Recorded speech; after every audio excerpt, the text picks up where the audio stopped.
Hello दोस्तों, नमस्कार। आप सभी साथियों का स्वागत है आपके अपने यूट्यूब चैनल एक्सेस एकेडमी पर। आज की महत्वपूर्ण खबरों के अंतर्गत डिस्कस करेंगे 12,460 शिक्षक भर्ती, नवनियुक्त शिक्षक साथियों की सैलरी निर्गत करने के आदेश से जुड़ी हुई बड़ी अपडेट। 72,825 शिक्षक भर्ती में सचिव बेसिक शिक्षा परिषद का महत्वपूर्ण आदेश जारी। ईसीसी ई एजुकेटर भर्ती के विज्ञापन का लगातार विरोध जारी। नई विज्ञप्ति का इंतजार अभ्यर्थियों को अभी भी है। कब जारी होगी नई भर्ती विज्ञप्ति, उसके बारे में जुड़ी हुई महत्वपूर्ण जानकारी के साथ साथ शिक्षा मित्रों और अनुदेशकों के वेतन वृद्धि पर आ गई good news. UP PCS pre and RO ARO exam को लेकर के महत्वपूर्ण अपडेट और इलाहाबाद हाईकोर्ट में ग्रुप सी एंड डी के 3300 पदों पर भर्ती का विज्ञापन हुआ है जारी। सभी खबरों को विस्तार पूर्वक डिस्कस करेंगे इस वीडियो में। आप सभी से निवेदन है कि वीडियो को बिना स्किप किए हुए अंत तक देखें, जिससे वीडियो में शेयर की गई सारी जानकारी को आप आसानी से समझ सकें। वीडियो में आगे बढ़ने से पहले छोटी सी रिक्वेस्ट है, प्लीज वीडियो को लाइक करें, दोस्तों में शेयर करें। जितने भाई बहन चैनल पर पहली बार विजिट करें, प्लीज चैनल को सब्सक्राइब करके बेल आइकन जरूर दबाएं आगे की सही सटीक और लेटेस्ट अपडेट पाने के लिए। तो आइए दोस्तों शुरू करते हैं आज का ये वीडियो। सबसे पहले बात करेंगे 12,460 शिक्षक भर्ती सैलरी निर्गत आदेश से जुड़ी हुई महत्वपूर्ण अपडेट के बारे में। दोस्तों 12,460 शिक्षक भर्ती में हमारे जितने भी नवनियुक्त शिक्षक साथी हैं, लगभग 3 महीने से अधिक का समय सभी का नौकरी करते हुए हो गया है और सभी जिलों से अभी तक सैलरी निर्गत करने का आदेश जारी नहीं हुआ है। हालांकि लगातार जिलेवार आदेश आ रहे हैं और प्रत्येक जिले में एक ही लिस्ट में सभी नवनियुक्त शिक्षक साथियों की सैलरी निर्गत करने के आदेश मेंशन होकर के नहीं आ रहे हैं। कुछ जिलों में 2 से 3 लिस्ट आ चुकी हैं, किसी जनपद में अभी तक पहली भी लिस्ट नहीं आई है। जिन जिलों में 2 से 3 लिस्ट आ चुकी हैं, उन सभी साथियों का जो वेतन है वो 7 अक्टूबर तक सभी के अकाउंट में ऐड हो जाएगा और जिन जिलों में सैलरी निर्गत करने का आदेश अब आएगा तो उन्हें 1 महीना और इंतजार करना पड़ेगा अपनी सैलरी अपने अकाउंट में ऐड होने के लिए। तो कुल मिलाकर के कल कासगंज जिले से जो है सैलरी निर्गत करने का आदेश जारी हुआ। इसी तरीके से बहुत सारे अभी जिले बाकी हैं जहां पर सैलरी निर्गत करने के आदेश का इंतजार नवनियुक्त शिक्षक साथियों को बेसब्री से है। कुछ जिलों से खबर ऐसी निकलकर सामने आ रही कि वहां पर 4 डॉक्यूमेंट वेरिफिकेशन की प्रक्रिया कंप्लीट हो चुकी है, फिर भी अभी जिला बेसिक शिक्षा अधिकारी की तरफ से सैलरी निर्गत करने का आदेश निर्गत नहीं किया गया है। तो आप सभी साथियों को बता दें, जिन जिलों में 12,460 शिक्षक भर्ती के नवनियुक्त शिक्षक साथियों की सैलरी निर्गत करने का आदेश जारी नहीं हुआ है, वो सभी लोग एक प्रयास कर लें अपने जिला बेसिक शिक्षा अधिकारी से मिलकर के और उनसे रिक्वेस्ट करें और प्रार्थना पत्र दें कि जल्द से जल्द हम सभी की सैलरी निर्गत करने का आदेश रिलीज किया जाए, जिससे हम सभी लोग जो 3 महीने से अधिक से नौकरी कर रहे हैं और हम लोग जो आर्थिक समस्याओं का सामना कर रहे हैं उसका समाधान हो सके, क्योंकि थोड़ा प्रयास करना पड़ेगा। अन्यथा विभाग और जिला बेसिक शिक्षा अधिकारी की तरफ से अपने स्तर से जब सैलरी निर्गत करने का आदेश जारी किया जाएगा तो वो डिले जरूर हो जाएगा। और जल्द से जल्द अगर सैलरी निर्गत कराने का आदेश आप सभी को जारी कराना है तो उसके लिए आपको थोड़ा एफर्ट करना होगा। हालांकि आप सभी को बता दें, सभी जिला बेसिक शिक्षा अधिकारियों की तरफ से डॉक्यूमेंट वेरिफिकेशन की प्रक्रिया को बहुत तेजी से आगे बढ़ाया जा रहा है, लेकिन विभिन्न संस्थाओं से आप सभी के डॉक्यूमेंट वेरिफिकेशन की प्रक्रिया कंप्लीट होती है और ऐसे में इसमें समय लग रहा है। इसलिए आप सभी की सैलरी निर्गत करने के आदेश जारी होने में डिले हो रहा है। लेकिन परेशान ना हो कोई भी नवनियुक्त शिक्षक साथी, बहुत जल्द सभी जिलों से सैलरी निर्गत करने के आदेश जिला बेसिक शिक्षा अधिकारियों की तरफ से रिलीज कर दिए जाएंगे। इसको लेकर के सचिव बेसिक शिक्षा परिषद से जो है बात करते हुए अपनी समस्याओं से अवगत कराया जाएगा और निवेदन किया जाएगा सर कि जिन जिलों में 12,460 शिक्षक भर्ती के नवनियुक्त शिक्षक साथियों की सैलरी निर्गत करने का आदेश अभी नहीं जारी हुआ है, वहां से भी सैलरी निर्गत करने का आदेश जारी करने की जो है बीएसए को दिशा निर्देश जारी किए जाएं, जिससे हम सभी लोगों की आर्थिक समस्याएं जो उत्पन्न हुई हैं 3 महीने सैलरी करते हुए, उनका समाधान हो सके। और उम्मीद है कि जल्द ही आप सभी लोगों की सैलरी निर्गत करने के आदेश सभी जिलों से जारी हो जाएंगे और आप सभी को सैलरी मिल जाएगी। तो इस महत्वपूर्ण जानकारी के बाद आप सभी को बता दें, अब मूव कर लेते हैं 72,825 शिक्षक भर्ती में आ रही बड़ी अपडेट की, जहां पर सचिव बेसिक शिक्षा परिषद की तरफ से जिला बेसिक शिक्षा अधिकारियों को बहुत ही महत्वपूर्ण आदेश जारी किया गया है। क्या है महत्वपूर्ण अपडेट, इससे जुड़ी हुई जानकारी देख लेते हैं। यहाँ पर दोस्तों आप सभी लोग देख सकते हैं 72,825 शिक्षक भर्ती से जुड़ी हुई महत्वपूर्ण जानकारी है। शिक्षक भर्ती की फीस वापसी में लापरवाही पर चेतावनी। परिषदीय प्राथमिक स्कूलों में 72,825 प्रशिक्षु शिक्षक भर्ती के लिए 5 दिसंबर 2012 को दोबारा मांगे गए आवेदन की फीस वापसी में लापरवाही पर 11 जिलों के बेसिक शिक्षा अधिकारियों को चेतावनी दी गई है। अगस्त 2023 से जून 2024 तक 9 बार पत्र जारी करने के बावजूद गौतम बुद्ध नगर, मथुरा, मिर्जापुर, लखनऊ, सीतापुर, लखीमपुर खीरी, सिद्धार्थनगर, श्रावस्ती और मऊ के बेस ने वांछित सूचना उपलब्ध नहीं कराई है। बेसिक शिक्षा परिषद के सचिव सुरेंद्र कुमार तिवारी ने इन 11 जिलों के बेसे को जारी पत्र में लिखा है कि वांछित सूचना व अभिलेख उपलब्ध नहीं कराने के कारण शुल्क वापसी प्रक्रिया में विलंब हो रहा है।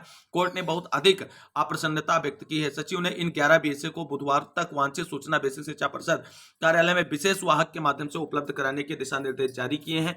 और अब आप सभी को बता दें, लगातार इस तरीके के पत्र जारी किए गए हैं, लेकिन अभी इन जनपदों के जिला बेसिक शिक्षा अधिकारियों की तरफ से 72,825 शिक्षक भर्ती में फीस वापसी को लेकर के कोई भी महत्वपूर्ण कदम नहीं उठाए गए हैं। अब देखना ही होगा कि इस सख्त निर्देश के बाद क्या इन जिलों के जिला बेसिक शिक्षा अधिकारियों की तरफ से 72,825 शिक्षक भर्ती में फीस वापसी की कार्रवाई कंप्लीट की जाएगी या फिर से एक बार इसे पेंडिंग करते हुए टाल दिया जाएगा। हालांकि इस बार सचिव का सख्त निर्देश है और उम्मीद है कि जल्द से जल्द इस पर कार्रवाई सुनिश्चित करते हुए इन जिला बेसिक शिक्षा अधिकारियों की तरफ से उचित कार्रवाई की जाएगी फीस वापसी मामले को लेकर के। तो ये 72,825 शिक्षक भर्ती में बहुत ही महत्वपूर्ण जानकारी निकलकर सामने आ रही थी। हालांकि आप सभी को बता दें, अभी 72,825 शिक्षक भर्ती से जुड़ा हुआ 12,091 मामला हाईकोर्ट के डिवीजन बेंच में सुनवाई के लिए लिस्टेड नहीं हुआ है और न ही सुनवाई की कॉज लिस्ट मेंशन होकर के आई है। और अगवाकारों की तरफ से जो जानकारी शेयर की जा रही है वो यही है कि दशहरे के बाद इस मामले को सुनवाई के लिए लिस्टेड कराया जाएगा और कोर्ट की तरफ से कॉज लिस्ट और सारी डिटेलिंग मेंशन होकर के आएगी सुनवाई के लिए। तो 12,091 मामले पर जैसे 72,825 शिक्षक भर्ती में कोर्ट से सुनवाई को लेकर के महत्वपूर्ण जानकारी निकलकर सामने आती है, आप सभी को चैनल के माध्यम से जानकारी दी जाएगी। इसके लिए जो साथी चैनल से नहीं जुड़े, फटाफट चैनल से जरूर जुड़ जाए। मूव करते हैं अगली महत्वपूर्ण खबर की ओर।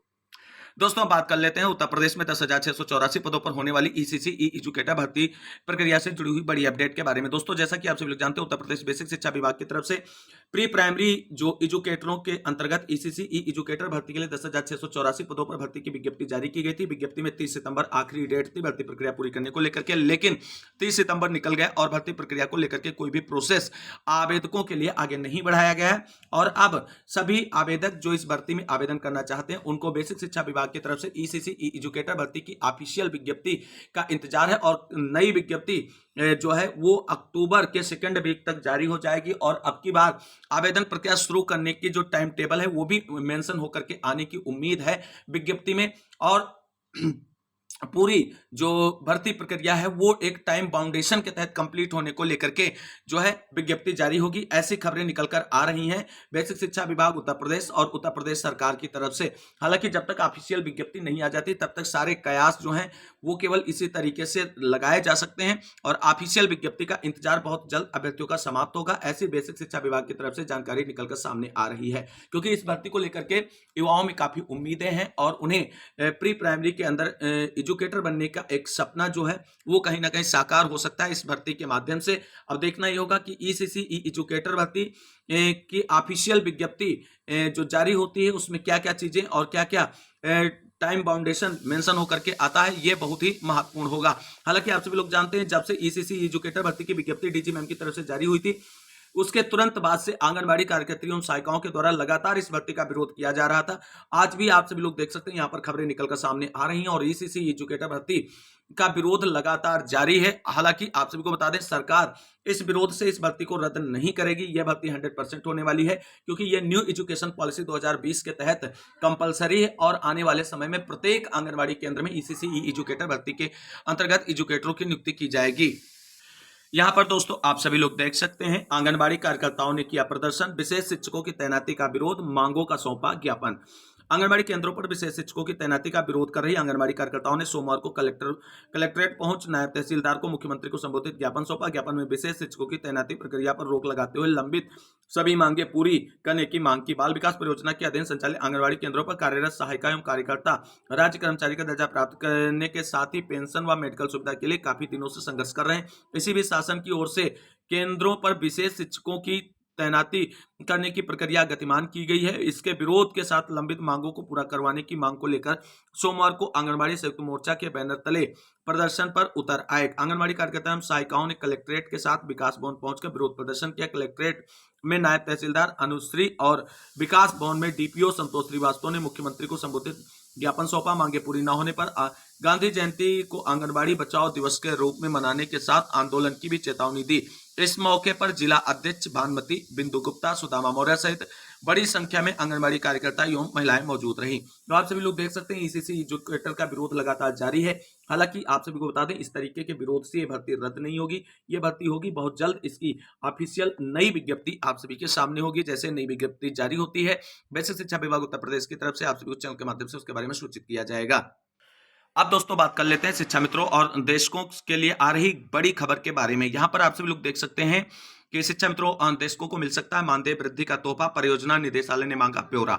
उत्तर प्रदेश बेसिक शिक्षा विभाग में कार्यरत शिक्षा मित्रों, अनुदेशकों, रसोइयों व अन्य संविदा कर्मियों को जल्द ही मानदेय की में वृद्धि का तोहफा मिल सकता है। अपर राज्य परियोजना निदेशक एकता सिंह की ओर से संबंधित कर्मियों का ब्यौरा मांगे जाने के बाद इसकी चर्चाएं तेज हो गई। प्रदेश में परिषदीय विद्यालयों में 1,42,000 शिक्षा मित्र व 25,000 अनुदेशक कार्यरत हैं या लंबे समय से मानदेय बढ़ाने समेत चिकित्सा सुविधा आदि के लिए आंदोलन कर रहे हैं। पिछले दिनों भी प्रदेश भर के शिक्षा मित्रों ने लखनऊ में डेरा डाला था। दूसरी तरफ हाल ही में केंद्र सरकार की ओर से अलग अलग श्रेणी के श्रमिकों के दैनिक मानदेय में वृद्धि की गई। ऐसे में यह माना जा रहा है कि प्रदेश में भी इस योजना के तहत संविदा पर काम कर रहे शिक्षकों व अन्य कर्मियों को आउटसोर्सिंग व दैनिक वेतन पर काम करने वालों को मानदेय में वृद्धि का तोहफा मिल सकता है। अपर राज्य परियोजना निदेशक समग्र शिक्षा ने बेसिक शिक्षा से जुड़े विभिन्न विभागों में मानदेय पर काम करने वाले, संविदा में काम करने वाले, आउटसोर्सिंग पर काम करने वाले, अन्य दैनिक मजदूरी पर काम करने वालों की संख्या निर्धारित प्रारूप पर मांगी गई है।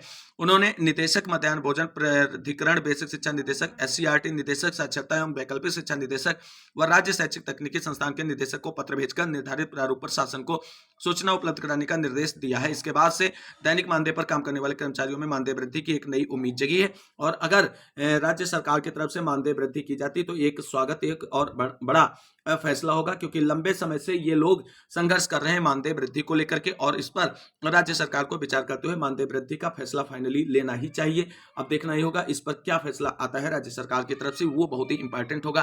क्या दीपावली से पहले शिक्षा मित्रों और अनुदेशकों के साथ साथ अन्य शिक्षणेतर कर्मचारियों को मिलेगा मानदेय वृद्धि का लाभ, या केवल साबित होगा ये झूठा लॉलीपॉप? जो भी अपडेट आगे होगी चैनल के माध्यम से आप सभी को उसके बारे में जानकारी दी जाएगी। दोस्तों बात कर लेते हैं उत्तर प्रदेश में आरओ, एआरओ और यूपी पीसीएस प्री एग्जाम को लेकर के आ रही बड़ी अपडेट के बारे में। तो यहाँ पर देख सकते हैं 10.76 लाख छात्रों की परीक्षा शुचितापूर्वक कराने को उठाया कदम। पैटर्न बदलने से 1.5 दिन में होगी प्रारंभिक परीक्षा। उत्तर प्रदेश लोक सेवा आयोग की ओर से समीक्षा अधिकारी यानी आरओ, एआरओ 2023 की प्रारंभिक परीक्षा के पैटर्न में किए गए बदलाव से 10,76,000 अभ्यर्थियों की परीक्षा 1.5 दिन में ही पूरी हो जाएगी। पुरानी व्यवस्था के से चलते तो आयोग को परीक्षा कराने में 3 दिन लग जाते। परीक्षा केंद्रों की अनुपलब्धता और शुचितापूर्वक परीक्षा कराने के उद्देश्य से ही आयोग ने पैटर्न बदलने का निर्णय लिया है।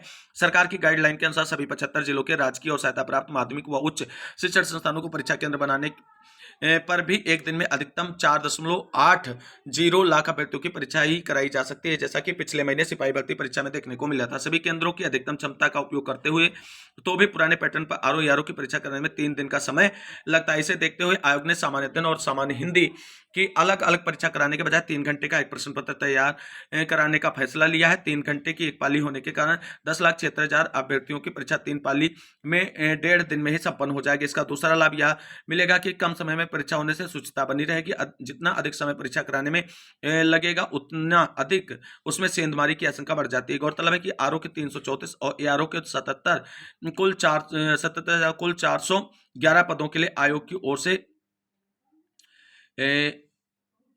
फरवरी को 58 जिलों के 2387 केंद्रों पर प्रारंभिक परीक्षा आयोजित की गई थी। पेपर लीक के बाद इस परीक्षा को रद्द कर दिया गया था। री एग्जाम का इंतजार है अभ्यर्थियों को, और इसकी ऑफिशियल डेट कब आती है री एग्जाम की, वो देखने वाली बात होगी और महत्वपूर्ण होगा। यहाँ पर दोस्तों आप सभी लोग देख सकते हैं उत्तर प्रदेश में पीसीएस प्री 2024 की परीक्षा का इंतजार कर रहे अभ्यर्थियों को अभी भी एग्जाम डेट का फाइनल रूप से इंतजार है, और कब इसके एग्जाम की डेट घोषित होगी इसको लेकर के अभी भी असमंजस की स्थिति बनी हुई। 1/3 से अधिक अभ्यर्थी छोड़ देते हैं पीसीएस प्री की परीक्षा। ये वर्षवार पीसीएस में आवेदकों की संख्या और परीक्षा में सम्मिलित होने वाले अभ्यर्थियों की संख्या का डिटेल यहाँ पर दिया गया है, और इससे डाटा निकलकर सामने आ रहा है कि पर ईयर 1/3 जो अभ्यर्थी हैं वो जो है परीक्षा छोड़ देते हैं पीसीएस प्री की। अब देखना ये होगा कि उत्तर प्रदेश में पीसीएस 2000 प्री की परीक्षा की फाइनल डेट कब होती है और कब इस पर मुहर लगती है, ये बहुत ही महत्वपूर्ण होगा। मूव करते हैं अगली महत्वपूर्ण खबर जो निकलकर सामने आ रही। इलाहाबाद हाई कोर्ट में ग्रुप सी, डी तथा अन्य पदों पर भर्तियों को लेकर के महत्वपूर्ण अपडेट। दोस्तों यहाँ पर आप सभी लोग देख सकते हैं, उच्च न्यायालय इलाहाबाद रिक्तियों की सूचना। Uttar Pradesh civil court staff केंद्रीकृत भर्ती 2024-25 के लिए संक्षिप्त विज्ञापन यहाँ पर जारी कर दिया गया है, आप सभी लोग देख सकते हैं। उच्च न्यायालय इलाहाबाद के अंतर्गत उत्तर प्रदेश के जिला न्यायालयों में केंद्रीकृत भर्ती 2024-25 के अंतर्गत निम्नलिखित पदों पर सीधी भर्ती हेतु अहर उम्मीदवारों से ऑनलाइन आवेदन पत्र आमंत्रित किए जा रहे हैं। उम्मीदवार एक से अधिक पदों के लिए आवेदन कर सकते हैं। इसके लिए उन्हें विस्तृत विज्ञापन में दिए गए प्रत्येक पद के अनुसार अलग अलग आवेदन करना होगा। रिक्तियों का विवरण निम्नवत है। यहाँ पर देख सकते हैं, जिला न्यायालय आशुलिपिक जो है श्रेणी ग संवर्ग का पद है, आशुलिपिक थर्ड श्रेणी थर्ड में यहाँ पर न्यूनतम शैक्षिक योग्यता मेंशन की गई है। रिक्तियों की संख्या 583 है। एज यहाँ पर 18 से 40 वर्ष निर्धारित की गई है और सैलरी यहाँ पर देख सकते हैं 5,200 से 20,200 ग्रेड पे रुपए 2,800 यहाँ पर निर्धारित किया गया है। इसके साथ साथ दूसरा जो पद है, जो श्रेणी ग संवर्ग है, यहाँ पर कनिष्ठ सहायक विभिन्न समतुल्य पद और देय प्रशिक्षु के पद हैं और पदों की संख्या यहाँ पर 1,054 है। एज 18 से 40 और सैलरी का मेंशनेशन यहाँ पर ग्रेड पे वगैरह आप देख सकते हैं। इसके साथ साथ जो है जिला न्यायालय में ड्राइवर्स यानी श्रेणी का ग्रेड जो है फोर्थ के पदों पर भर्ती के लिए वैकेंसी निकाली गई। 30 पद मात्र यहाँ पर हैं। यहाँ पे आप शैक्षिक योग्यता देख सकते हैं। इसके विस्तृत नोटिफिकेशन आप Telegram channel study with DSRG पे अपलोड कर दी गई, वहां से देख सकते हैं। यहाँ पर भी ग्रेड पे सैलरी वगैरह सारा मेंशन किया गया है। इसके साथ साथ यहाँ पर देख सकते हैं, श्रेणी घा के पदों पर भर्ती के लिए 1639 पद जो है आवेदन के लिए निकाले गए हैं। इसका भी डिटेल यहाँ पर दिया गया है, सारी मेंशन किया गया है सारी चीजों को लेकर के। अब आप सभी लोगों को बता दें, ये सारी डिटेलिंग है, कैसे आप इन पर आवेदन कर सकते हैं, कितना शुल्क रखा गया है, क्या चीजें हैं, सब कुछ स्पष्ट रूप से इसमें मेंशन है। ये विस्तृत विज्ञप्ति अगर आप चाहते हैं तो यहाँ पर देख सकते हैं। आवेदन के लिए ये सारी डिटेलिंग यहाँ पर आप देख सकते हैं लॉगिन करके। तो कुल मिलाकर के आवेदन प्रक्रिया शुरू हो चुकी है। जो भी अभ्यर्थी इन पदों के लिए आवेदन करना चाहते हैं वो आवेदन कर सकते हैं। यहाँ पर देख सकते हैं, आधिकारिक आप जो है इस वेबसाइट पर जाकर के ही आवेदन आपको करना है। 4 अक्टूबर से आवेदन प्रक्रिया शुरू होगी और 24 अक्टूबर तक आवेदन कर सकते हैं इच्छुक अभ्यर्थी। तो एक बेहतरीन मौका है उन अभ्यर्थियों के पास जो इलाहाबाद हाई कोर्ट के अंतर्गत आने वाली पदों पर भर्ती का इंतजार कर रहे थे। भर्ती की नोटिफिकेशन जारी हो चुका है। आवेदन प्रक्रिया 4 अक्टूबर से शुरू हो जाएगी। इच्छुक अभ्यर्थी जो है डिटेल्ड जानकारी प्राप्त करने के बाद इन पदों पर आवेदन कर सकते हैं। तो इस वीडियो में बस इतना ही। इस वीडियो को अंत तक देखने के लिए सभी साथियों को तहे दिल से शुक्रिया, बहुत बहुत धन्यवाद। मिलते हैं अगली वीडियो में लेटेस्ट अपडेट के साथ। तब तक के लिए सभी साथियों को जय हिंद, जय भारत, वंदे मातरम।